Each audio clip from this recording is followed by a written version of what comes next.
Hello, welcome to this issue of my Clarendon Insights, my 2 minute takeaway on topical issues of the day. What am I going to speak about this week? I'm going to talk about something that has been all over LinkedIn and all over the political news for nearly 3 months now after the budget and the election. I'm going to make it apolitical, so I'm just going to state some facts and people can make their own minds up as to what to do. When I'm delivering executive education, I tend to try and make it relatable by talking about big numbers in the context of domestic situations.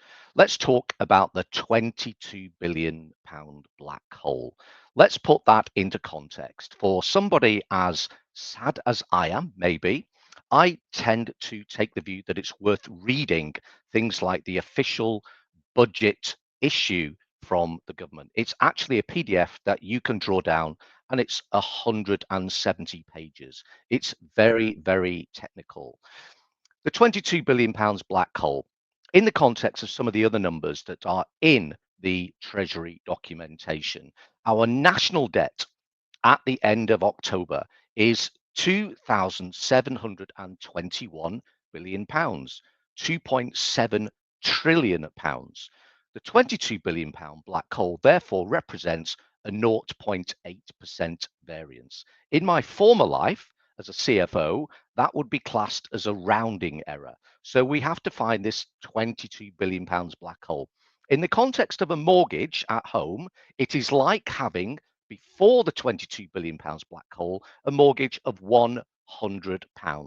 The 22 billion represents an additional 80 pence on that £100 mortgage. So you can make your own mind up as to how any government, previous or current, has to balance the books. And they found a way of doing it by creating potentially more income through tax revenues. Our revenues, let's think about it in terms of our salary or income, is 1.1 trillion pounds, so about 1,100 billion. That's our national income as UK PLC.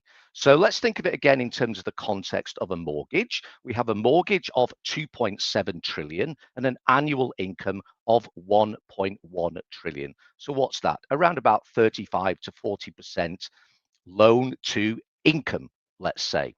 The problem is we're not really planning to pay any of that mortgage off. We are servicing the mortgage through the payment of our interest. At the end of the 5 years, according to the Office of Budget Responsibility, we're not really bringing that mortgage down at all. So we don't really have an opportunity to reduce the mortgage. What we apparently are doing is potentially borrowing a little bit more to fund capital investment, which I understand as a former CFO. We are borrowing not to fund income or expenses in the P&L. We're borrowing to invest in assets.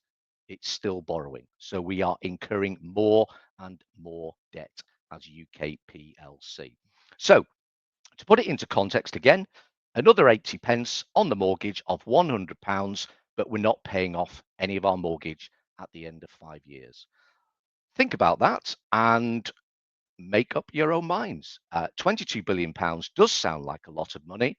Maybe it isn't when we think about it in the context of £100 and adding 80 pence to that mortgage of £100. This has been my Clarendon Insights, my 2 minute takeaway, a little bit longer today, 2 minute takeaway on topical issues of the day. Until next time, bye for now.